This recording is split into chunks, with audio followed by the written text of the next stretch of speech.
1-2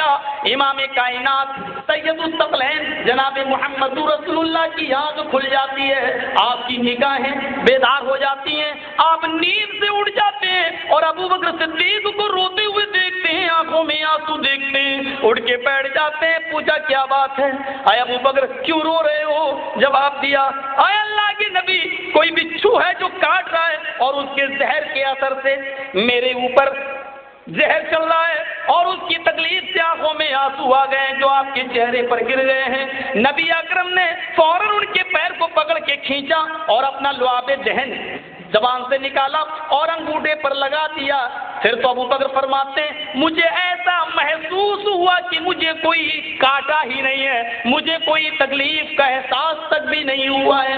میرے بھائیوں، یہ واقعہ ہمیں بتلا رہا ہے کہ محمد رسول اللہ کو تو اپنی ران پر سلائے ہوئے تھے اور بچھو کاٹ رہا تھا، زہر چل رہا تھا، لیکن وہ پیروں کو بھی جنبش اس لیے نہیں دے رہے تھے کہ نبی اکرم کی کہیں آنکھ نہ کھل جائے، پیر ہلیں گے تو جنبش ہوگی اور نبی اکرم کی آنکھ کھل جائے گی۔ اس منتر کو، اس واقعے کو اپنے سامنے رکھیے، پھر دیکھیے اس منتر کو کہ وہ لوگ اپنی جان تک نچھاور کر دیں گے، اپنی جان قربان کریں گے جناب محمد رسول اللہ صلی اللہ علیہ وسلم کے اوپر، انتم سندیشہ کے اوپر، آخری نبی کے اوپر۔ غور کیجئے یہ منتر کتنی صداقت بھرا ہوا ہے اور ہمارے نبی جناب محمد رسول اللہ اور سیرت صحابہ کرام کی سیرت کی کیسی سچی ترجمانی کر رہا ہے۔ لیکن میں اکثر کہتا ہوں چمگادڑ کو اگر دن میں نہ دکھے تو اس میں سورج کا قصور نہیں ہے۔ چمگادڑ کا کام، سورج کا کام ہے روشنی دینا، وہ روشنی دے رہا ہے۔ اب اس سورج کی روشنی میں چمگادڑ ہی اندھا ہو جائے، اس کو روشنی میں نہ دکھے تو اس میں سورج کا کیا قصور ہے؟ ہندو مذہب کی کتابیں روشنی دے رہی ہیں، وہ آخری نبی کا ایڈریس و پتہ دے رہی ہیں۔ اب لوگ بیچارے اندھے ہو جائیں اور ان کو اپنی کتابیں ہی نہ دکھائی دیں تو اس میں ان کتابوں کا کیا قصور ہے؟ ان کتابوں کا کیا دوش ہے؟ ان کتابوں کا قصور کیا ہے؟ میرے بھائیوں، اس سے بھی زیادہ وضاحت کے ساتھ اور کون سا منتر چاہیے جس میں آپ 4 بھائیوں کا ذکر کیا گیا ہو اور ان کی جان وہ اپنی نچھاور کریں گے، وہ جان نچھاور کرنے تک کا تذکرہ موجود ہو۔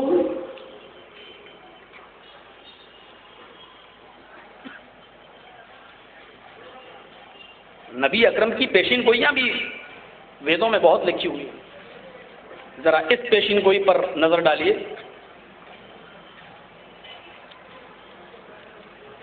او واچ بھوپرتی پریمڑا مایا مد وشارد تب دیو مہاراج ممدا ستو ماگیتا مرموچھشٹ سمنجیا کے تتا تت پشے بھو نرت اتی شرطوا تتا درشا پرم وسمے ماگیتا۔ یہ منتر ہے 16، 17، 18 اور 19 نمبر منتر میں نے آپ کے سامنے پڑھی دیا۔ اس کے بعد یہ منتر چتربھراترم دیو کرشیامی کلشیم بھونتو باندھوا دیوا سواشے ناؤ کرشیتھا شرم شرودھاری سدوشکا اجالاپی لنگچھیتین سارو بھکشو متو ممہ مسلے نیو سنسکارا۔ پرتیسک، وہی بھوشیہ پران کے منتر ہیں یہ، بھوشیہ پران پرتیسک پرو 3 کھنڈ 3 ادھیائے 3 منتر نمبر 17، 18، 19 اور بعد میں جو منتر میں نے پڑھے ہیں وہ 25، 26، 27، 28، 29، 30۔ ریفرنس آپ کے سامنے ہے، حوالہ آپ کے سامنے، ترجمے پر بھی غور کر لیجیے۔ انتم مہارشی، انتم سندیشٹا جب اس جگت میں اس وشو میں جنم لے گا اور جب اس کو رشت و نبوت جب دی جائے گی، پیغمبر جب بنے گا، رشی منی جب بنے گا، تو اس کے معجزوں میں سے ایک معجزہ یہ ہوگا پریم رامایا مد وشاردا تب دیو مہاراج ممدا ستو ماگیتا مرموچھشٹ سمنجی یاد تدا تد پشے بھو نرت، کہ وہ انگلی اٹھائے گا اور اس کی انگلی کے اشارے سے چندرما کے 2 ٹکڑے ہو جائیں گے، چاند 2 ٹکڑوں میں بٹ جائے گا۔ ایسا دیکھ کر بھارت کا راجا، بھوشیہ پران، ایسا دیکھ کر بھارت کا راجا، راجا بھوج ایودھیا کی سرزمین پر، ایودھیا کی دھرتی پر جائے گا۔ ایودھیا کا مین، ایودھیا مانا مکہ، ایودھیا، میں فیض آباد والے ایودھیا کو نہیں کہہ رہا ہوں، ایودھیا کا مطلب دیکھیے، ایودھیا آمانی نہیں اور یدھ کی معنی جنگ، ذرا میننگ دیکھیے. ایودھیا آپ لوگ بولتے نا یہ کام سمبھو ہے، سمبھو مانی ممکن، اور اسمبھو ناممکن، اچت انوچت، اچت مناسب، انوچت غیر مناسب.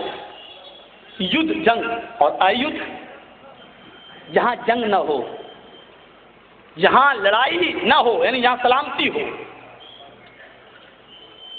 چندرما چاند کے 2 ٹکڑے دیکھ کر راجہ بھوج ایودھیا جائے گا، یعنی ایسی جگہ جائے گا جہاں امن ہو، جہاں سلامتی ہو، جہاں جنگ نہ ہو. والتین والزیتون وطور سینین وہذا البلد الامین. قسم میں تین و زیتون کی، قسم میں طور و سینا کی. وہذا البلد الامین، البلد مانی شہر، امین مانی امن والا، امن والا شہر. اور امن والا شہر، شانتی والا شہر وہی ہے جہاں جنگ نہ ہو، جہاں لڑائی نہ ہو، امن و شانتی شانتی ہو. اور تمام مفسرین کا اتفاق ہے البلد الامین مکہ ہے، اور اللہ نے مکے کی قسم کھائی ہے، اور قسم ہے شہر مکہ کی. تو راجہ بھوج ایودھیا میں جائیں گے، یعنی مکہ میں جائیں گے. وہاں ان کی ملاقات محمد بشار مایا مد بشاردا، وہاں ان کی ملاقات مایا مد محمد سے ہوگی، محمد صاحب سے ہوگی. میں جب نام لوں تو آپ سب لوگ زور سے کہو صلی اللہ علیہ وسلم. ان کی ملاقات وہاں مایا مد بشارتا محمد صاحب سے ہوگی، یعنی اس نبی سے، رشی سے ہوگی. تب وہاں کچھ سوالات ہوں گے، وہاں کچھ سوالات ہوں گے. راجہ بھوج سنتشٹ ہونے کے لیے، مطمئن ہونے کے لیے محمد صاحب سے کچھ سوال کرے گا، اور اس کے جواب میں محمد صاحب کیا کہیں گے؟ واجب اوپرتی پریمڑا مایا مد بشاردا تب دیو مہاراج ممتا ستو ماجتا مرموچ ششٹ سمنج یاد تتا تد پشے بھونر اندی چرپا تدا درشتا پرم بسمے ماگتا. تب راجہ بھوج کہے گا ہائے محمد صاحب، میں بھارت سے آیا ہوا ہوں، آپ نے چندرما کے 2 ٹکڑے آپ نے کیے ہیں. آپ کہیں گے نہیں نہیں، میں نے تو انگلی کا اشارہ کیا ہے، میں نے تو انگلی چلائی ہے. چندرما کے 2 ٹکڑے تو ایشوریہ شکتی سے، اللہ کے قدرت سے ہوئے ہیں. ہم نے تو یہ انگلی کا اشارہ کیا تھا، یہ قدرت تو اللہ کی تھی، اللہ نے 2 ٹکڑے کر دیے. وہ یہ سب سن کر بڑے تعجب میں پڑ جائے گا، اور پھر وہ اپنے دونوں ہاتھ سینے پر رکھ کر جوڑ کر کہے گا. اب دیکھیے بھوشیہ پران کے منتر، نمستے گرجانات مروستھل نواسنے بہو مایا پروتنے. گرجانات یعنی ہے میرے سردار، نمستے گرجانات مروستھل نواسنے، مروستھل مانی ریگستان، ہے ریگستان میں نواس کرنے والے، ہے ریگستان میں پیدا ہونے والے، ہے جزیرہ عرب میں جنم لینے والے. مروستھل کا ترجمہ میں یہ کر رہا ہوں. مروستھل نواسنے، ہے ریگستان میں نواس کرنے والے، یعنی ہے جزیرہ عرب میں پیدا ہونے والے. گرجانات آپ تو ہمارے سردار ہیں. بہو مایا پروتنے، بہت سی مایا میں پروتے ہونے والے، یعنی بہت سی انہونی باتیں جو سب سے نہ ہو سکیں آپ سے ہو جائیں، یعنی معجزے دکھلانے والے، معجزے دکھلانے والے، بہت سی مایا میں پروتے ہونے والے. گرجانات نمستے، میں آپ کی شرن میں آیا ہوا آپ کا غلام ہوں، مجھے سویکار کر لیجئے، یعنی مجھے بھی قبول کر لیجئے اور مجھے چند سوالوں کا جواب دیجئے. تب محمد صاحب جواب دیں گے، اللہ کے نبی ان سے کہیں. راجہ بھوج کو محمد صاحب جواب دیں گے، یہ بھوشیہ پران کی عبارت بتا رہا ہوں. تب راجہ بھوج کو محمد صاحب اجازت دیں گے سوال کرو، تو وہ سوال کریں گے آپ کے پتا کا کیا نام ہے؟ محمد صاحب کہیں گے میرے پتا دیوداس کو پراپت ہو چکے ہیں، یعنی وہ تو سدھار گئے ہیں، وہ تو اس دنیا میں اب نہیں ہے، اس لیے یہ نہ پوچھو کہ تمہارے باپ کا کیا نام ہے، یہ پوچھو کہ تمہارے باپ کا کیا نام تھا. تب راجہ بھوج کہے گا کہ یہی بتاؤ کہ آپ کی ماں، آپ کے باپ کا کیا نام تھا. پھر وہ پوچھے گا کہ آپ کی ماں کا کیا نام تھا.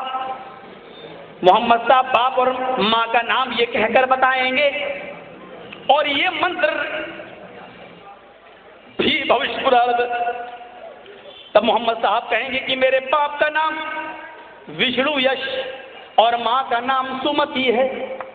میرے پتا کا نام وشنو یش تھا اور ماں کا نام سمتی تھا.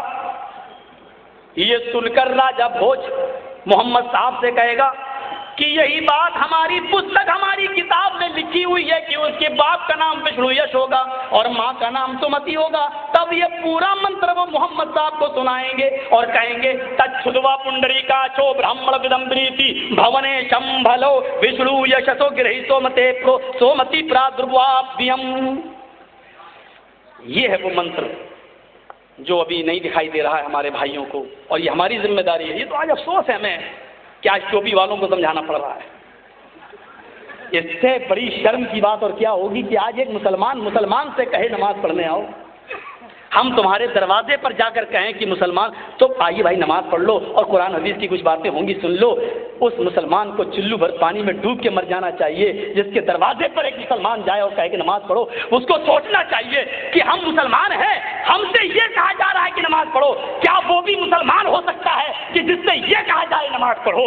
مسلمان کو تو آلریڈی پہلے ہی سے نمازی ہونا چاہیے۔ آج کتنے بڑے افسوس کی بات ہے کہ آج ہم جیسے لوگ آپ کے دروازے پہ جائیں اور آپ سے نماز کے لیے کہیں۔ جو قوم غیروں کے لیے پیدا ہوئی تھی، کنتم اخرجت للناس تأمرون بالمعروف کنتم خیر امت، مسلمانوں تم ایک بہترین جماعت ہو، تم ایک بہترین گروہ ہو، تمہیں مسلمانوں کے لیے پیدا نہیں کیا گیا، اخرجت للناس تمہیں یہودیوں کے لیے پیدا کیا گیا ہے، عیسائیوں کے لیے پیدا کیا گیا ہے، جینیوں کے لیے پیدا کیا گیا ہے، تمہارے ہندو بھائیوں کے لیے تمہیں پیدا کیا گیا ہے، تمہیں غیر مسلموں کے لیے نکالا گیا ہے، تم تو ان کی دعوت و تبلیغ کے لیے پیدا کیے گئے ہو۔ افسوس یہ ہے کہ مسلمانوں کا ایک ایک بچہ، ایک ایک فرد غیر مسلموں کو دعوت و تبلیغ کے لیے پیدا ہوا ہے، اور آج ہمیں مسلمانوں کو، ٹوپی والوں کو اور داڑھی والوں کو سمجھانا پڑ رہا ہے کہ آؤ نماز کے لیے آؤ محبت رسول اپنے اندر پیدا کرو۔ اس سے بڑی افسوس کی بات اور کیا ہوگی ہمارے؟ یہ سوچنے کی بات ہے میرے بھائیوں، غور کرنے کی بات ہے۔ مرے جا رہے ہیں، لڑے جا رہے ہیں، تو صحیح ہے، کب تک لڑو گے؟ تیرے پیچھے میری نماز نہیں، میرے پیچھے تیری نماز نہیں، لڑو، اور انجام دیکھ رہے ہو جو ہو رہا ہے ہمارا۔ یوشک الامم ان تدع علیکم کما تتداعى الاکلۃ علی قصتها، ایک ایسا زمانہ تمہارے اوپر آ جائے گا، اللہ کے نبی نے فرمایا دنیا کی ساری قومیں تمہاری اوپر ایسے ٹوٹ پڑیں گی جیسے بھوکے لوگ دسترخوان کے اوپر ٹوٹ پڑتے ہیں۔ وَمِن قِلَّةٍ يَوْمَئِذٍ نَحْنُ، یا رسول اللہ، صحابہ سوال کرتے تھے، ہمیں تو اپنے مولانا لوگوں سے سوال کرنے میں شرم آتی ہے، نہیں سوال کریں گے مولانا صاحب ناراض ہو جائیں گے، وہ مولوی کیا جو ناراض ہو جائے۔ صحابہ کرام نبی سے سوال کر رہے ہیں، تحقیق کا جذبہ دیکھو، تحقیق کا جذبہ۔ اے اللہ کے رسول، کیا اس وقت ہم تعداد میں کم ہوں گے؟ آپ کہہ رہے ہیں دنیا کی ساری قومیں آپ تمہارے اوپر ٹوٹ پڑیں گی، تو کیا اس وقت ہم تعداد میں کم ہوں گے؟ اللہ کے رسول کا جواب دیکھو، نہیں، بل انتم یومئذ کثیر، تمہاری تعداد بہت زیادہ ہوگی، تم تعداد میں بہت زیادہ ہوگے، لیکن تمہاری حیثیت کچھ نہیں ہوگی۔ ولکنکم غثاء کغثاء السیل، جیسے سمندر میں جھاگ اٹھتا ہے اور لہریں اس جھاگ کو ادھر سے ادھر لے جاتی ہیں، کوڑا کرکٹ ہوتا ہے اور ادھر سے ادھر لے جاتی ہیں، ایسی دنیا کی ساری قومیں جہاں تمہیں نچائیں گی تم ناچو گے، جہاں ڈانس کرائیں گی وہاں ڈانس کرو گے۔ آج وہی ہو رہا ہے، ہماری شادیاں آج ویسٹرن کلچر سے متاثر ہیں، ہمارے رہن سہن، ہمارا اوڑھنا بچھونا، ہمارے گھر میں آج دیکھ لیجئے تمام چیزوں پر ویسٹرن کلچر حاوی ہو چکا ہے، ہماری تہذیب، ہماری ثقافت پر آج مغربی تہذیب حاوی ہو چکی ہے۔ اب کھانے کا سسٹم دیکھ لو شادیوں میں، اب اس کا نام رکھ دیا ہمیں بفے سسٹم، کھڑے ہو کر کھاؤ، شادیوں میں اپنے ہاتھ سے نکالو کھڑے ہو کے کھاؤ۔ جس سسٹم کا نام ہونا چاہیے تھا کتا سسٹم، گدھا سسٹم، خنزیر سسٹم، اس کا نام ہم نے تہذیب و ثقافت کی دنیا میں رکھا ہے بفے سسٹم۔ جس سسٹم کا نام ہمیں یہ رکھنا چاہیے تھا اس سسٹم کا نام آج ہم نے رکھا بفے سسٹم۔ ویسٹرن کلچر اس سے متاثر ہے۔ میں ذرا دور چلا جاؤں گا، یہ میرے اندر بہت بری عادت ہے، کہیں نکلا تو پھر نکل جاؤں گا کہیں اور، بمبئی اور لندن پہنچ جاؤں گا۔ سنیے ذرا میری بات، کیا پیاری بات کہی ہے۔ اس وقت تعداد میں تم بہت زیادہ ہوگے لیکن تمہاری حیثیت کچھ نہیں ہے۔ اللہ تعالیٰ تمہارا رعب و دبدبہ کافروں کے دل سے نکال دے گا۔ کافروں کے دلوں پر کل تک یہ رعب و دبدبہ تھا جب ہماری مسجد میں نماز ہوا کرتی تھی تو کافر لوگ جب شادیوں کی بارات لے کے آتے تھے اور بینڈ باجا بجتا تھا تو کہتے تھے کیسی کمزوری اللہ پیدا کر دے گا؟ کیا ہم لڑنے مرنے کے لیے تیار نہیں ہیں؟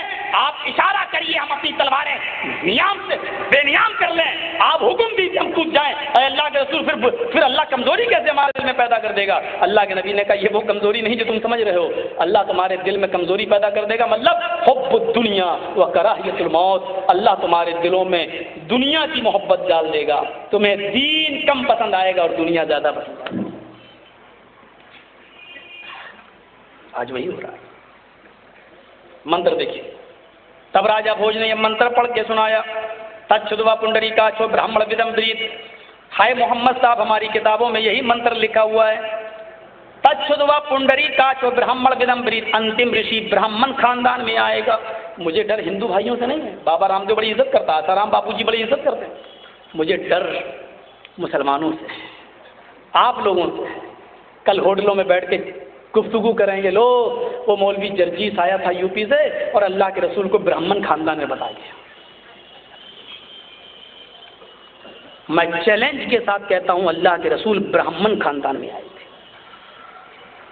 ہوٹلوں میں گفتگو کرنے کے بجائے مجھ سے روبرو ہو جاؤ اور بات کرو، میننگ دیکھیے، میننگ۔ برہمن، برہما اللہ کا نام، برہما وہ نہیں 10 سر والا اور 10 پیر والا، اگر وہ مانا لوگے وہ تو پھر آپ کبھی نہیں سمجھ پاؤ گے۔ برہما کا میننگ دیکھیے ویدوں میں جو لکھی ہوئی، برہما دنیا کا بنانے والا یعنی خالق، اس کا ترجمہ۔ اور وہ برہمن خاندان سے ہوگا، اس کا مطلب یہ ہوا کہ وہ اللہ والے گھرانے سے اس کا تعلق ہوگا۔ محمد رسول اللہ کا تعلق بڑے دینی خاندان سے تھا۔ یہ الگ بات ہے کہ قوم ابراہیم میں جب بدعات اور خرافاتیں داخل ہوئی تو وہ گھرانہ بھی متاثر ہو گیا، لیکن خانہ کعبہ میں جو 360 بت رکھے ہوئے تھے، ان کے مکھیہ پروہت اور ان کے خاص رکھوالے اور اس کی خدمت اور حاجیوں کو پانی پلانا، ستو کھلانا، ان تمام خدمات کو حاصل کر، یہ تمام خدمات اگر حاصل تھیں تو پھر جناب محمد رسول اللہ کے گھرانے کو، خاندان بنو ہاشم کو، قوم قریش کو یہ سارے شرف حاصل تھے، اور یہی گھرانہ اس کی عزت اور رکھوالی کیا کرتا تھا، اور اللہ کے رسول وہیں پیدا ہوئے، اسی گھرانے میں پیدا ہوئے۔ اور برہمن اگر قوم کے معنی میں لیتے ہو تو ہندوستان کی سب سے اونچی قوم مانی جاتی ہے برہمن، چھتری، ویش، شودر، ان میں سب سے اونچی قوم کون سی مانی جاتی ہے؟ برہمن۔ اگر قوم سے مراد لیتے ہو تو اس کا مطلب یہ ہے کہ برہمن سب سے اونچی قوم میں، محمد صاحب سب سے اونچی قوم میں پیدا ہوں گے، تو اللہ کے رسول عرب کی سب سے اونچی قوم قریش اور اس کے بھی سب سے اونچے خاندان بنو ہاشم کے اندر آپ پیدا ہوئے۔ دونوں معنی میں ہمارے نبی ہی ثابت کیے، اس لیے باتیں مت کرو۔ تم نے تو آج چند ٹوپی والوں کو سمجھا دیا، بہت بڑا کارنامہ انجام دے رہے ہو۔ ہم سے پوچھو، جیلوں میں ہم گئے ہیں صرف اسی بات پر۔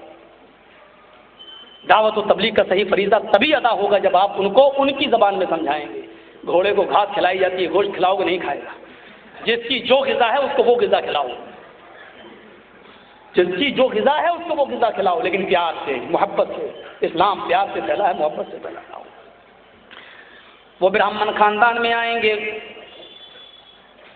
تچھدوا پنڈری کاچو برہمن ودم بریتی بھاونے شمبھلو وشنو یشسو گے۔ وہ سب سے اونچے خاندان بھون گھر خاندان میں پیدا ہوں گے۔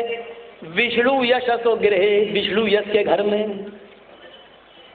وشنو اللہ کا نام، برہما وشنو مہیش، برہما وشنو شیو، یہ سب اللہ کے نام۔ آپ کے ادھر بھی تو 99 نام ہے، ان میں بھی برہما وشنو شیو۔ وشنو اللہ کا نام، اور یش کے معنی بھکت، یش کے معنی بھکت کس کو کہتے ہیں؟ جو اللہ کی عبادت کرے، کہتے ہیں یہ بھکت ہے، بھکت۔ اور بھکتی کس کو کہتے ہیں؟ عبادت کو۔ تو بھکت مانی بندہ اور بھکتی مانی بندگی۔ یش کے معنی بھکت، وشنو یش وہ ایشور کا بھکت یعنی اللہ کا بندہ ہوگا۔ محمد صلی اللہ علیہ وسلم کے باپ کا نام کیا تھا؟ عبداللہ، عبد مانی بندہ، اللہ مانی اللہ، عبداللہ اللہ کا بندہ۔ وشنو یش اللہ کا بندہ، عبداللہ اللہ کا بندہ۔ وہ وشنو یش کے گھر میں پیدا ہوگا، یعنی عبداللہ کے گھر میں جنم لے گا۔ ماں کا نام کیا ہوگا؟ سمتی پراتربھاپیم، وہ سمتی کے پیٹ سے پیدا ہوگا۔ یہ بھی کہا، کیونکہ ہندو دھرم میں بہت سے لوگ مچھلی کے پیٹ سے ہوئے ہیں، کوئی سورج سے ہوا ہے۔ آپ نے سنا ہے ایک دروپتی تھے، جن کے 5 پانڈو پتی تھے، تو میں اس کو دوسری طرف نہیں لے جانا چاہتا ہوں، آپ مطمئن رہیے، انشاءاللہ کسی کو تکلیف نہیں پہنچے گی۔ تو 5 جو پیدا ہوئے بھائی پانڈو، ایک اور بھائی تھا ان کا، لیکن اس کا نام ذکر نہیں کیا گیا، اس کا نام تھا کرن۔ کرن کس کو کہتے ہیں؟ کان۔ تو ان پانچوں پانڈوں کی ماں کے ساتھ سوریہ بھگوان، جو لکھا ہوا ان کی کتابوں میں وہ یہ سوریہ بھگوان نے زنا کیا، اور ایک بچہ، ان پانچوں پانڈوں کی جو ماں تھی ان کے پیٹ سے ایک اور بچہ پیدا ہوا، تو اس نے سوریہ بھگوان سے کہا کہ میری بڑی بدنامی ہوگی کیونکہ اس کا باپ کون ہے؟ تب سوریہ بھگوان نے کہا کہ ہم اس بچے کو تمہارے کان سے پیدا کر دیں گے، تو اس کا نام رکھا گیا کرن۔ تو کوئی کان سے پیدا ہوا، کوئی پیٹ سے، مچھلی کے پیٹ سے ہوا، کوئی کسی سے ہوا، لیکن محمد صلی اللہ علیہ وسلم کی اوصاف حمیدہ میں سے دیکھیے، سمتی پرادرواپیم، وہ کان ناک سے پیدا نہیں ہوں گے، وہ سمتی کے گربھ سے، سمتی کے پیٹ سے جنم لیں گے۔ یہ سمتی۔ اب سمتی کس کا نام ہے؟ ماں کا نام۔ سمتی کا معنی کیا ہوا؟ سندر، متی مانی شانتی والی، امن والی، چین والی، سکون والی، سمتی خوبصورت، امن اور شانتی والی۔ محمد صلی اللہ علیہ وسلم کی ماں کا نام کیا تھا؟ آمینہ، اور آمینہ کا معنی بھی ہے امن والی، شانتی والی۔ اس شعر کو پڑھ کر میں نے پنڈت آسارام باپو کے سامنے بھی یہ شعر پڑھا تھا، آپ کو بھی سنا دیتا ہوں۔ میں نے یہ شعر اس منتر کو پڑھنے کے بعد پڑھا تھا، کون کہتا ہے ہم تم میں جدائی ہوگی، کون کہتا ہے ہم تم میں جدائی ہوگی، یہ ہوائی تو کسی دشمن نے اڑائی ہوگی۔